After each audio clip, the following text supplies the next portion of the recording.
Glória a Deus. É tão bom vir para a casa de Deus. E melhor ainda, não é só estar. Porque existem 2 fatores que te fazem ficar. Um é a garantia da palavra. Onde 2 ou 3 estiverem reunidos em meu nome, ali estaria eu, ali estarei. Mas melhor do que isso, você crê na palavra, isso é essencial para a tua vida. Agora você poder sentir e desfrutar da palavra muda tudo.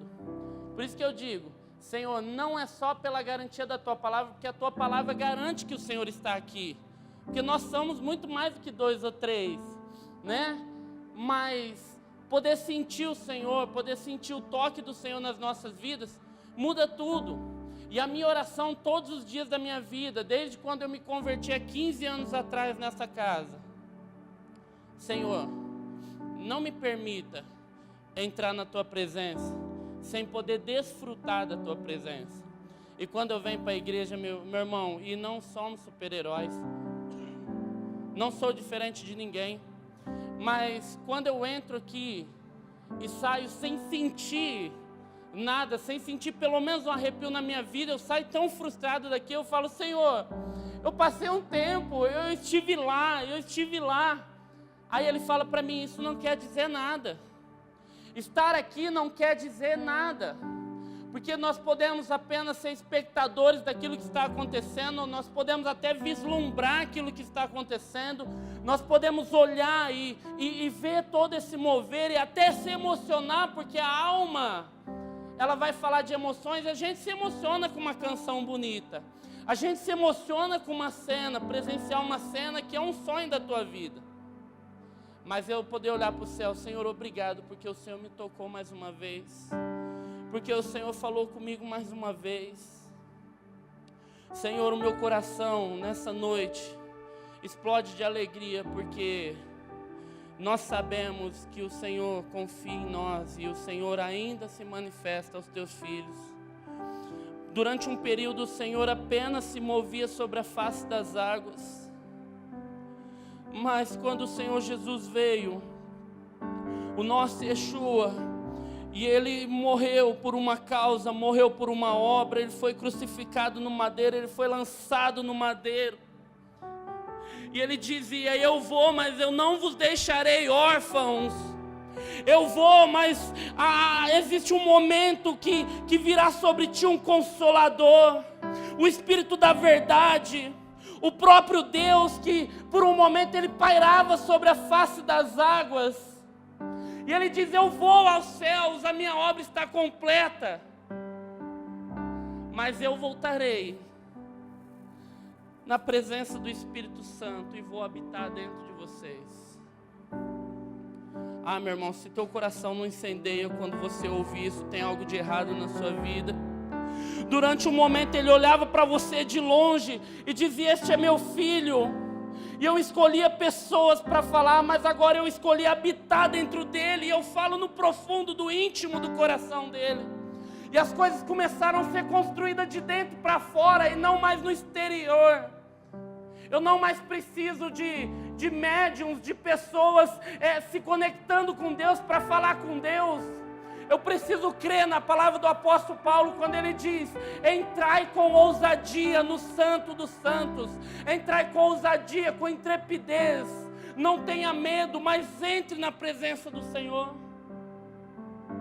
E aí muda tudo de figura, porque aquilo que era externo, aquilo que era distante, passou a habitar dentro de mim. E eu não mais preciso procurar, eu preciso encontrar. Porque procurar, eu começo a vasculhar cômodos, eu começo a vasculhar onde está. Mas quando Ele começou a habitar dentro de mim, eu preciso encontrar dentro de mim, porque eu já sei onde está. Mas tem coisas que estão entulhando esse poço, e eu preciso encontrar no meio desses entulhos, que são as mazelas da minha vida, e eu preciso encontrar onde está aquilo que Ele prometeu, onde está aquilo que Ele falou, onde está o meu chamado, onde está tudo aquilo que o Senhor escreveu ao meu respeito. E as coisas começam a mudar, porque eu paro de olhar para o exterior, eu deixo de olhar as circunstâncias da minha vida, eu deixo de olhar para os problemas da minha vida, Eu deixo de olhar para as dificuldades da minha vida e começo a olhar para dentro de mim. Deus, construa aquilo que o Senhor quer. Me permita, Senhor, encontrar aquilo que o Senhor escondeu dentro de mim. Permita, Senhor, encontrar as promessas do Senhor que foram ditas, que estão guardadas dentro de mim. E meu irmão, aí faz sentido quando o pastor fala: não ligue para o teu irmão do teu lado, construa você o santo dos santos, porque já independe de qualquer coisa. A única coisa que depende é do teu coração. E quando o teu coração está centrado na presença dEle, não há nada que aconteça ao teu redor que vai mudar a essência do Senhor na tua vida. Amém? Você pode levantar suas mãos e aplaudir o Senhor?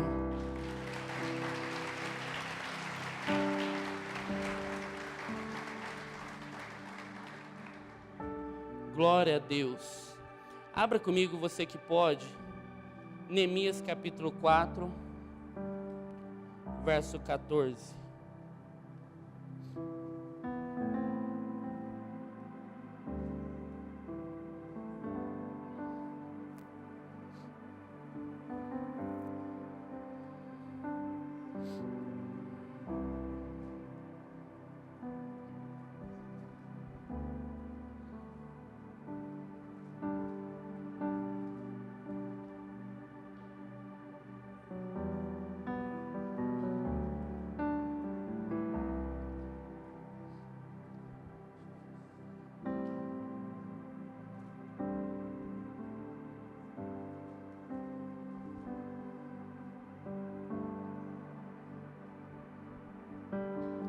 Aleluia.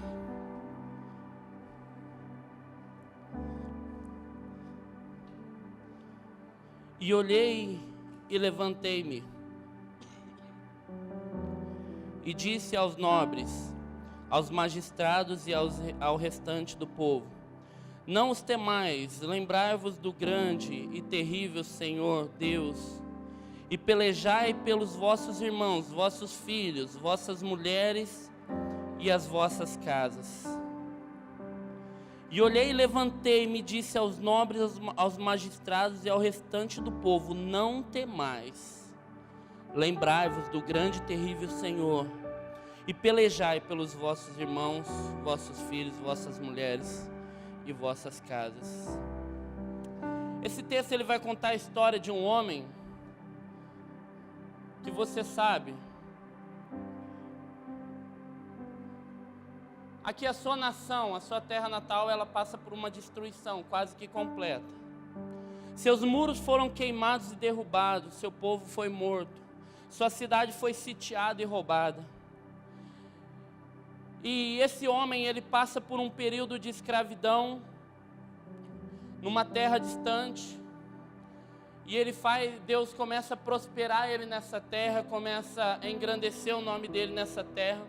Ele encontra favor do rei nessa terra, longe da sua terra natal. E durante um período, eu acredito, Deus coloca um sentimento no coração dele, tão plausível quanto qualquer outro. Deus coloca um sentimento no coração dele, ele acorda, há um despertamento, ele fala: eu preciso reconstruir a minha terra. Eu preciso reconstruir os muros. Eu preciso fortalecer novamente uma terra que foi destruída. Um lugar que está dentro do meu coração, talvez uma das coisas mais preciosas para aquele homem. E ele tenta no coração fazer aquilo, ele pede o favor do rei, ele envia cartas no caminho, ele pede a agregação de valores e de coisas materiais e de homens, e o intento do seu coração se torna materializado. Ele vai em direção daquela obra. Só que quando ele vai em direção daquela obra, acontecem algumas coisas. Dois homens que chamam muita atenção, Sambalá e Tobias. Você conhece a história. Ele vai para edificar novamente aqueles muros que foram destruídos. E quando ele começa aquela obra tão maravilhosa, aqueles dois homens intentam coisas ruins no coração deles. Eles dizem: quem é esse fraco? Será que ele vai conseguir levantar esses muros em um só dia? Quem ele está pensando que é para tentar restaurar algo que já foi destruído. E ele levanta ainda parceiros, aqueles homens levantam ainda parceiros e dizem: vamos guerrear com esses homens. Nós não vamos permitir que eles restaurem aquilo que nós destruímos. E a Bíblia vai relatando as dificuldades que eles encontraram no meio do caminho. Ela vai relatando algumas lutas que eles tiveram. Mas esse texto aqui que nós lemos, ele chama muita atenção, porque é um texto onde um homem cheio de esperança, de convicção da palavra que ele tem, ele olha para os seus ajudantes, os seus servos, os homens que caminhavam com eles, tomados de medo, tomados de pavor, e eles olham para aqueles homens: não tenham medo, vocês não precisam temer, olhem para o Senhor. Ele tentando fortalecer o coração daqueles homens, ele diz assim: vamos lutar, porque existe uma causa para ser lutada, nós não estamos lutando em vão, existe um projeto, existe um propósito para ser alcançado. Ele diz para eles: observem as coisas mais preciosas que nós temos, lutem pelos seus filhos, pelas suas filhas, pelas suas mulheres e pelas suas casas. Sejam fortes. Nós temos uma obra para alcançar e para lutar. Querido, se você não tem mais convicção na tua vida, se você não tem motivações para acordar de manhã e levantar a tua cabeça, mesmo na maior e na mais intensa crise na tua vida, comece a olhar para o seu lado da cama e olhar aquela pessoa que está ali, que acorda, que se deita com você. Começa a olhar para a vida dos teus filhos, para você que tem filhos, e você vai encontrar as maiores motivações da vida para lutar, para levantar de manhã, para levantar a cabeça, mesmo no momento de desemprego, de crises financeiras, que você não vê mais o porquê lutar, você não vê mais condições de lutar. Aí você olha para aquelas criaturas que Deus colocou na tua vida, confiou na tua vida, e você começa a extrair forças de dentro de você, e você levanta a cabeça mais uma vez para mais uma batalha, e mais uma batalha, e mais uma batalha, e você vai viver travando guerras, porque existe um propósito na tua vida pelo qual você deve lutar. Existe um propósito na tua vida. Um homem sem propósito, querido, é um homem sem vida. Uma mulher sem propósito, ela não tem que viver, não tem motivações para viver. E o propósito da minha existência, o propósito, a causa pelo qual eu tenho que lutar todos os dias da minha vida, está lá em casa agora. E todos os dias quando eu acordo desmotivado, eu já disse para vocês, é um momento que Deus usa uma criança. Ele vai lá e diz: papai, eu te amo. E aquilo começa a extrair força de dentro de você, querido. Você que era um simples homem abatido, você se torna o maior soldado. É uma gasolina de avião, é um meteoro que entra dentro do teu coração e você levanta, você extrai forças de dentro de você.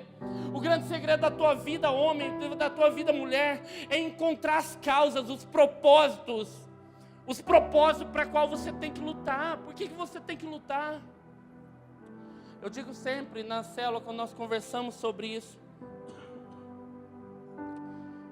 se um dia eu fiz uma escolha de me casar com a minha esposa, e eu entendo que aquilo foi selado por Deus, eu entendo que não há possibilidades de separação diante de Deus entre mim e a minha esposa, porque foi Deus que nos uniu. Todas as batalhas da minha vida têm causa, porque mesmo nas mais intensas crises, mesmo que conjugais, eu tenho que entender que uma decisão foi tomada. E se uma decisão foi tomada baseada num princípio de que não há separação, eu tenho que entender, eu vou travar essa guerra. O gigante pode ter 50 metros de altura, mas existe uma decisão. Tendo uma decisão, existe um propósito. Se existe um propósito, existem lutas, e Satanás vai tentar destruir aquilo que é de Deus. E eu tenho que entender, se é de Deus, eu decidi, agora eu tenho que lutar. E todos os dias, quando nós nos chocamos, querido, não é diferente, talvez com muito mais intensidade. Eu e a Mayara, nós temos personalidades fortes. Existe um choque constante. Mas eu acredito que é como se fosse dois guerreiros com uma espada na mão. E vai se chocando e se chocando. E quanto mais nós vencemos, mais nós saímos afiados daquela batalha. Está entendendo? É como duas lâminas se chocando, às vezes sai faísca, faz barulho, dá atrito, mas lá nós saímos lapidados, nós saímos mais afiados para a próxima batalha. E eu entendo o que me faz lutar e vencer todos os dias e não desistir. O casamento não é diferente de um ministério. Às vezes a gente olha, quem pôs a mão no arado não volta para trás. Quem pôs uma aliança no dedo, meu irmão, selou. Se foi diante de Deus, existe um destino e um propósito. Existe um projeto nisso. E se existe um projeto, um propósito que foi selado por Deus, entenda. Eu preciso lutar. Desistir não faz mais parte da minha caminhada. Eu preciso lá no final da minha vida, na última palavra que eu der no leito de morte, eu preciso falar como o apóstolo Paulo disse: eu combati um bom combate, eu terminei a minha carreira e eu guardei a minha fé no Senhor, amém? Sambalá e Tobias, eles queriam destruir aqueles homens, mas Neemias, ele encontra um propósito, pelo qual fazia valer a luta dele. Saul, toda vez que você olha para aquele rei, o pastor Paulo disse muito isso, às vezes nós colocamos Saul como o próprio demônio na Bíblia. Mas foi um homem levantado, foi uma autoridade sobre aquele povo. Toda autoridade constituída por Deus, mas mesmo que foi constituída por Deus, ela ainda é regida pelas mãos humanas, se elas saírem do propósito de Deus. E aquele homem, durante um momento, ele se equivocou nos seus sentimentos. Ele olhava para Davi, quando ele percebeu que existia algo diferente naquele menino, ele começou a imaginar aquele menino como alguém que ia tomar o trono dele, porque o seu coração já estava caído e contaminado. E ele identificou aquele menino como um inimigo da vida dele. E ele depositou sobre aquele menino todas as suas energias, seus investimentos e o seu tempo.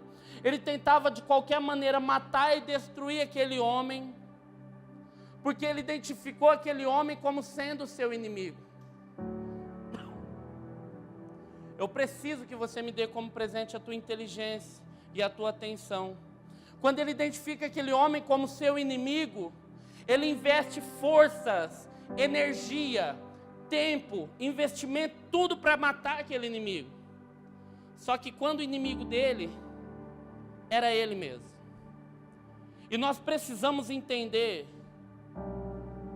que existe um inimigo que luta contra nós e contra os propósitos de Deus na nossa vida.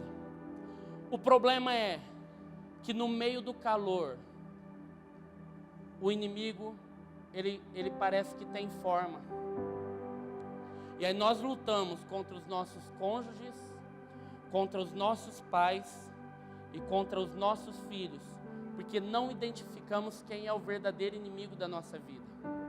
E nós investimos forças e batalhamos dentro da nossa casa, porque nós não identificamos, porque a nossa luta não é contra carne ou sangue, senão contra principados e potestades e todas as hostes malignas que dominam esse tempo. Agora, quando você identifica o inimigo errado na sua vida, você investe forças da maneira errada, investimento da maneira errada, energia da maneira errada. E aí começa a entrar em choque, confusão dentro de casa, confusão com os nossos pais, confusão com os filhos, confusão com a esposa, confusão com o marido, porque não identifica que na real teu inimigo não é ela. E aí entra em choque toda hora, porque eu quero que você muda. A minha vida inteira eu estou falando para você mudar e você não muda. Faz 10 anos que eu estou com você e você não muda esse jeito seu. Não é só eu não, pelo amor de Deus, não precisa nem levantar a mão. Às vezes eu falo para a Mara, pelo amor de Deus, cara, faz 15 anos que nós estamos juntos, faz 15 anos que eu falo a mesma coisa. É ou não é? E fala, e não muda. Mas eu aprendi uma coisa: nós não mudamos ninguém. E eu aprendi de Deus isso, porque eu entrava em um choque. Porque uma coisa é certa: Deus vai te tratar naquilo que você mais luta dentro de você. Talvez o defeito mais latente da tua esposa, do teu esposo, é o maior limite de administrar dentro do peito que você tem. Já viu aquela pessoa que não consegue administrar bagunça? Ele entra em choque. Ele chega na casa, ele tem que arrumar a sala para ele conseguir sentar, senão ele nem entra dentro de casa. Aí ele casa com a pessoa mais bagunceira do universo. Ele não dá conta de ver um sapato jogado. Aí ele casa com a pessoa que entra na sala e aquilo vai passando, parece uma bola de fogo, parece o cometa Harley na frente dele. Aquilo vai consumir nele. Hoje não passa, eu mato ela. E aí não consegue administrar. Aí eu comecei a entender, porque eu lutava contra isso. Eu ficava, Renato, eu já te falei, meu Deus do céu, não te falei uma, nem duas, nem três, nem quatro, nem cinco, nem seis. É 1 milhão de vezes eu tenho que falar a vida inteira a mesma coisa. Aí Deus começou a ministrar no meu coração. Eu falei, não adianta falar.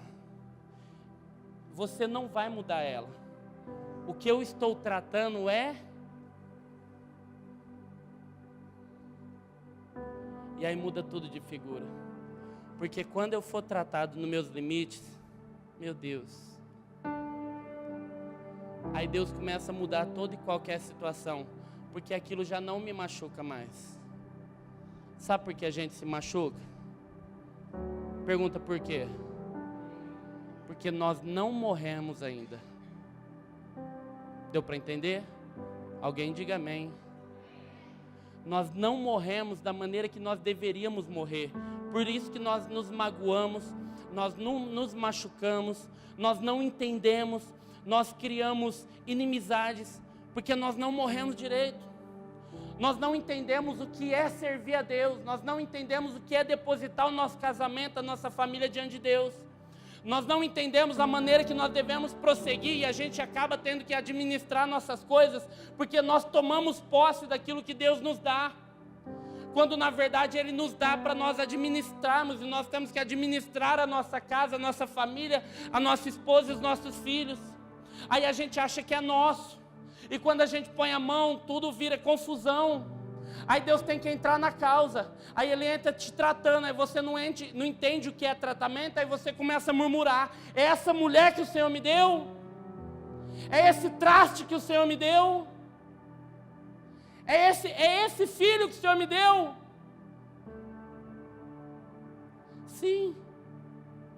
Porque Ele está interessado no tratamento do teu coração. Ele está interessado na restauração da tua vida. E Ele vai te tocando de uma maneira tão transformadora que vai tocar toda a tua casa. Vai tocando toda a tua casa. Aí vai construir na vida da tua esposa, na vida dos teus filhos, na vida dos teus pais. Aleluia. Marcos capítulo 3, ele vai dizer assim, no verso 24: um reino dividido contra si mesmo, ele cairá. Eu já disse isso aqui. Se você me perguntar, pastor, o que é o inferno na terra? Eu vou dizer com todas as letras: um casamento mal sucedido. Para mim isso é o inferno na terra, porque a expressão dos céus na terra é a igreja, e a expressão da igreja são as famílias. E Satanás vai com todas as forças tentar destruir as famílias, porque ele quer destruir tudo aquilo que é de Deus nessa terra. E toda vez que você vê um casamento mal sucedido, é Satanás vencendo. E você olha para os casamentos mal sucedidos e nós olhamos como que de uma forma natural. Nós deixamos de ver de uma perspectiva espiritual. Nós deixamos de olhar para dentro da nossa casa de uma perspectiva espiritual. Nós só estamos vendo coisas naturais acontecendo. E coisas naturais a gente acaba combatendo corpo a corpo. Quando a gente consegue olhar por trás daquilo que está acontecendo, nós começamos a identificar quem realmente é o nosso inimigo. E aí você vai entender aquilo que eu vou te falar agora. Toda palavra lançada, ela não volta vazia, senão com seus efeitos. Ela boa ou ruim, ela sai tocando. E quando você lança uma palavra dentro da tua casa, uma palavra de baixo calão, uma palavra que ofende, de ofensa, acredite, não são somente palavras que saem da sua boca. Existe uma carga espiritual, demoníaca, que monta nessa palavra e vai de encontro com o coração e com a alma daquele que é direcionado.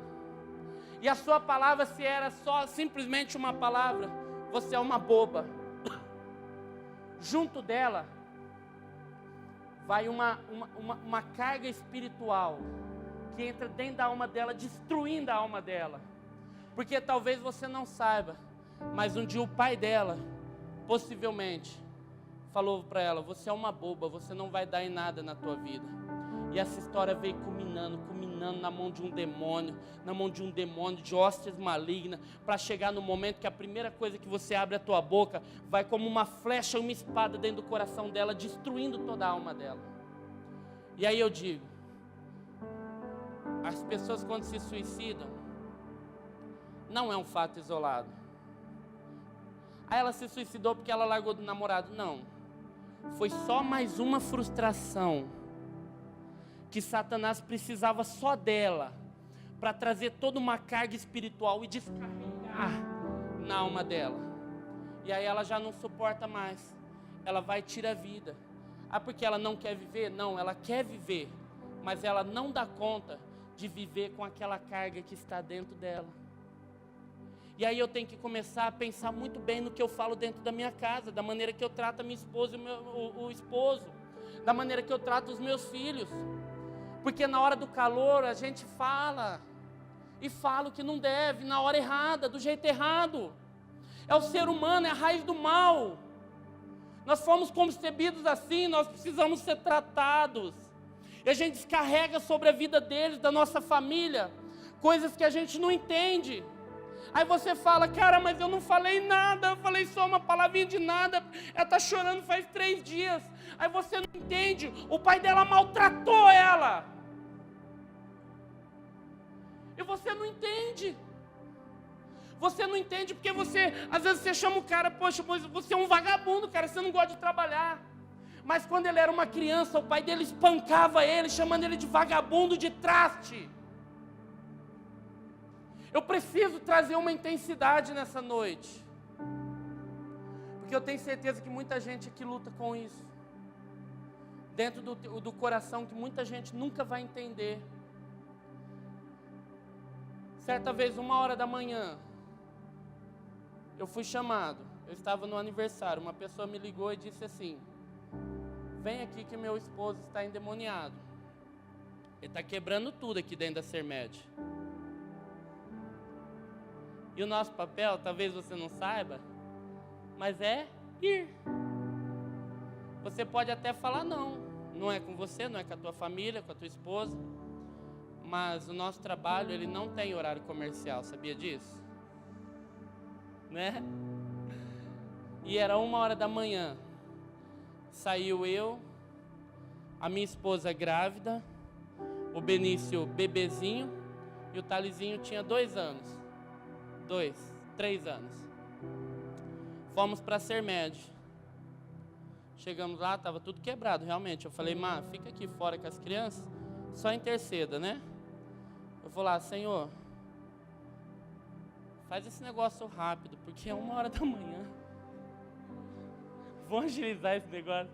Quase que eu chego lá: pô, demônio, 1h dessa, cara. Vamos pegar uma lá para as 10 da manhã, né? A gente já está no ânimo e tal. Aí eu fui para lá, e a esposa chegou e falou: pastor, pelo amor de Deus, eu acho que eu não era ordenado ainda. Falou: Du, pelo amor de Deus, ele está quebrando tudo, está tudo rasgado e tal. Eu entrei lá, ele estava já tranquilo. Fui lá, conversei um pouquinho com ele. Hora ele falava de boa, hora ele dava aquela distorcida. E eu identifiquei uma coisa, que o Espírito Santo que habita em nós que faz esse trabalho. Eu disse, isso não é demônio. Aí eu falei com ele, acalmei ele e tal. Ele estava todo rasgado, tudo quebrado lá. E eu chamei a esposa dele. Eu falei, olha, o seu problema é muito maior do que você pensa. Ela falou, por quê? Eu falei, porque se fosse demônio, colocava a mão na cabeça dele, a gente expulsava em nome de Jesus, estava tudo certo. Mas o seu problema é que seu marido tem transtorno bipolar, síndrome do pânico e... não lembro outra coisa que eu disse para ela, depressão. Ela falou, você tá louco? Eu falei, é 1h da manhã. A minha esposa está lá fora com as 2 crianças e grávida. Você está me chamando de louco. Eu só vim te dar um laudo. Você faz o que você quiser. Fosse bom se fosse demônio. Eu falei sim para ela. Agora, nem culto você aparece. E você quer falar para mim que é uma coisa que eu estou falando que não é. Eu falei, dos males, infelizmente, o teu é o pior, né? Aí ela falou, brigou comigo, cara, ficou chateada, magoada, nunca mais apareceu aqui, que o Senhor me perdoe se foi minha causa. Mas eu disse para ela assim, você sabia que o seu marido, ele foi torturado pelo pai dele quando ele tinha 8 anos de idade? Ela falou, não, ele nunca me contou. Ele falou, nem para mim. Nem para mim. Eu falei, vamos lá? Vamos. Eu disse para ele assim, você toma algum remédio controlado que a tua esposa não saiba? Aí ele ficou apavorado. Ele falou, tomo. Faz 3 anos que eu trato de síndrome do pânico. E eu nunca contei para ela. Falei, você sabia disso? Não, não sabia.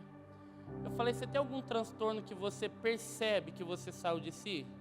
Sim, eu já fui diagnosticado com transtorno de dupla personalidade, né? Que hoje já não é esse nome, né? Eu falei, você sabia disso? Não. Eu falei, se fosse demônio, eu tinha expulsado.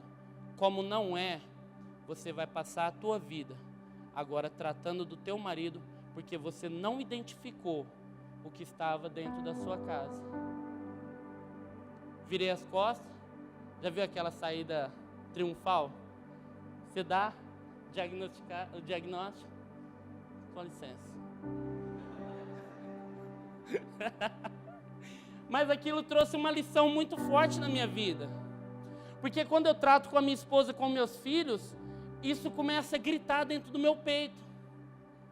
Porque eu posso causar coisas neles hoje, não só na vida dos meus filhos, que são bebês ainda, mas na vida da minha esposa, feridas tão grandes, que vai ter uma colheita futura que eu posso destruir a vida dela, destruir a alma dela por coisas que eu tenho lançado e não tenho percebido, porque eu não identifico quem são os inimigos da minha vida.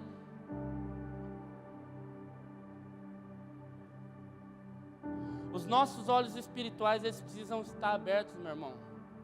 Nós precisamos identificar esse tipo de coisa. E só discernimento no Espírito Santo você vai fazer isso. Porque senão você vai descarregar suas forças gritando, batendo, esmurrando, quebrando tudo na sua casa, achando que o mal da tua vida foi ter casado com a tua esposa.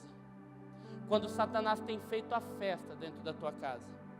Eu lembro um momento da minha vida, muita dificuldade na minha casa, na minha família.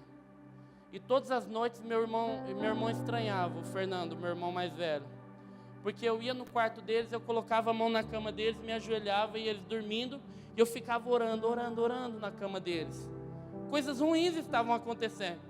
Eu era novo na fé, eu não entendia, mas uma coisa eu tinha na minha vida.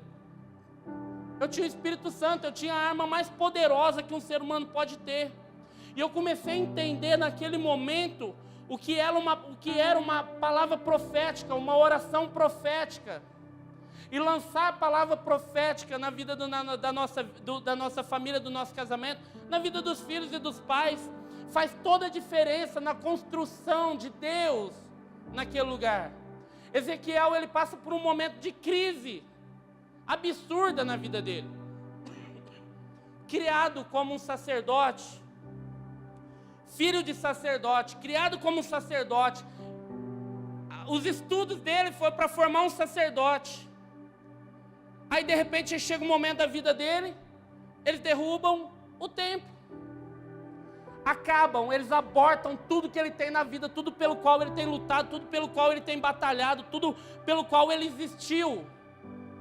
O que é um sacerdote sem um templo? Ele não tem mais o que fazer, ele não tem função alguma. E ele totalmente abatido. Deus olha para ele e diz assim: levanta-te, que eu preciso falar contigo. E a Bíblia diz, quando ele se pôs de pé, o Senhor começou a falar com ele. Aqui está falando de tratamento da alma. Mas lá na frente, Deus vai conduzir ele para um lugar. Deus vai conduzir ele para um vale. E aí você conhece a história. Deus mostra para ele, o que você está vendo? Ele fala, Senhor, eu estou vendo só um vale. Aí Deus fala para ele, e aí? Esses ossos podem voltar a viver? Ezequiel fala o quê? O Senhor que sabe. Sabe o que está acontecendo aqui? Talvez vocês não se aperceberam. Aqui é uma aula na prática. Lembra? É um sacerdote, criado e ensinado como sacerdote. Agora o Senhor está levantando ele para um outro momento. O tempo caiu. Está levando ele para um outro momento. Agora, Ezequiel, eu vou te ensinar a ser profeta. Ele fala, você está vendo morte? Você está vendo destruição? Você está vendo estresse? Você está vendo ruína? Você está vendo crise? O que você tem que fazer? Senhor, eu não sei como que faz. O Senhor se levanta e olha para ele e fala, então profetiza. Levanta a tua mão, não assuma uma postura de derrotado na tua vida. Não assuma que tua família foi derrotada. Não assuma a crise no teu casamento. Não assuma a destruição do teu casamento. Não assuma a derrota. Levanta a tua mão e profetiza. Estenda a tua mão no quarto do teu filho e profetiza. Estenda a mão para a vida do teu pai que está enfermo, profetiza. Na vida da tua esposa, profetiza. Meu irmão, é momento de você se levantar na tua casa, identificar quem é o inimigo, quem está tentando estragar seu casamento, teu relacionamento, a tua família. Ele está investindo. E nós não temos investido como deveríamos investir. E aí ele fala, olha, isso pode voltar a viver. Ele fala, Senhor, tu sabes, então eu vou te ensinar, levanta a tua mão e profetiza. E no momento que ele foi profetizando, os ossos começaram a se mexer, eles começaram a ouvir um barulho, e pele foi se ajuntando, e nervo foi se ajuntando, e levantou-se um grande exército. Meu Deus, levanta a tua mão que eu quero profetizar. Querido, se a tua vida está vivendo um momento de crise na tua família, se Satanás tem se levantado contra a tua casa, a tua família, se ele tem lançado setas, lançado crises, lançado brigas, intrigas na tua casa, eu declaro em nome de Jesus, a partir da tua casa se levantará um grande exército, se levantar homens e mulheres de Deus. O teu filho profetizará, a tua filha profetizará. Satanás não tem poder de destruição, senão a vida, em nome de Jesus. Meu Deus. Aí sabe o que acontece? Joel começa a se manifestar na tua casa. Meu Deus do céu. Quando você se colocar no modelo que Deus colocou para a tua vida, nas medidas de Deus para a tua vida, a glória do Senhor começa a se manifestar. Ele só desceu sobre a arca, querido, depois que todos os parâmetros dela foram construídos na medida correta que Ele deu, do material correto que Ele deu. E no momento que aquilo estava pronto, a glória do Senhor desceu naquela arca e habitou naquela arca durante toda uma história. E a tua família, quando ela estiver nos modelos que Deus escreveu para ela, nos parâmetros, nas medidas que Deus colocou para a tua casa, para a tua família, a glória vai repousando sobre a tua casa. E a tua casa não será mais chamada uma casa de ruína, senão uma casa, um palco do avivamento, a casa da presença de Deus, o palco da glória de Deus. E nada vai mais resistir àquilo que Deus tem feito e vai fazer na tua casa, na tua família. Levante a sua mão direita. Senhor, meu Pai, que os céus se abram sobre nós. Que os céus se abram sobre a nossa casa. Que os céus se abram sobre a nossa família. Que os céus se abram sobre a vida dos nossos pais. Senhor, nós profetizamos sobre a vida dos nossos pais, meu Deus. Ainda que estejam, Senhor, com a idade avançada, meu Pai, que o Senhor os conquiste, meu Deus.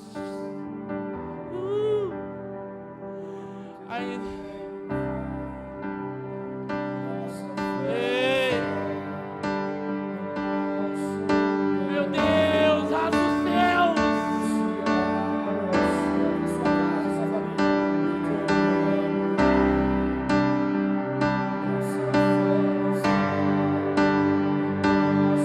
Sim, Deus, sim, Deus. Rompa todas as barreiras. Atravesse todo o céu de bronze. Atravesse todas as barreiras, toda a incredulidade, toda a falta de fé, toda a investida de Satanás, tudo aquilo que tem travado, Senhor, a nossa casa.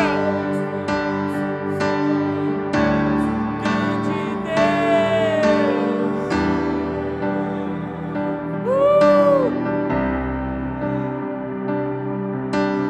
Existe um propósito para qual nós levantamos de manhã. Existe um propósito de uma existência. Esse propósito não pode ser calado, não pode ser subjugado debaixo de uma estrutura em crise. Querido, talvez você não saiba. Eu tive meses que eu chorava porque eu não tinha dinheiro para pagar o meu aluguel, mas o meu joelho nunca deixou de se dobrar diante de Deus, porque eu entendia como esse homem disse: vocês estão com medo do que vem por aí. Talvez, querido, você pôs teu filho no mundo e você tem medo daquilo que pode acontecer na vida dele. Tema sim, mas tema o Senhor, que Ele vai levar os teus filhos para um lugar que você nunca imaginou. Eu profetizo.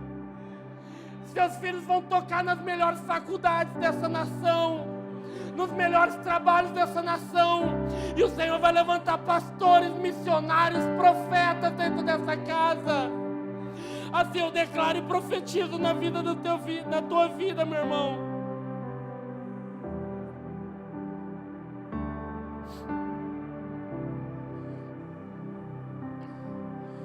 Obrigado, Jesus. Nós precisamos entrar num outro momento, numa outra atmosfera de vida, entender realmente o que Deus está fazendo sobre nós. Se modele nas medidas de Deus, naquilo que Deus te falou, do jeito que Ele te falou e do jeito que está escrito. Existem medidas, existem parâmetros de família, existem medidas de famílias, e nós precisamos nos moldar. Perceba isso. Deus dá uma palavra para um homem: vai cair um dilúvio, você precisa construir uma embarcação, nela você vai colocar animais e vai entrar você e a tua casa. Uma palavra. Agora eu vou dar as medidas. Vai ser assim, assim e assim. Uma palavra. E 100 anos se passam. Você tem desistido de coisas que poucos dias têm passado, poucos meses têm passado, talvez até alguns anos têm passado, e nós temos desistido. 100 anos se passam e uma palavra. Nós estamos fazendo prova de Deus dia após dia. O Senhor é comigo, então faça isso. O Senhor é comigo, então muda minha esposa. O Senhor é comigo, então restaura meus filhos. O Senhor é comigo, então converta meus pais. O Senhor é comigo, então faça isso, então faça isso, então faça isso. Uma palavra é necessária. Eu e a minha casa serviremos ao Senhor. Se coloque de pé em nome de Jesus.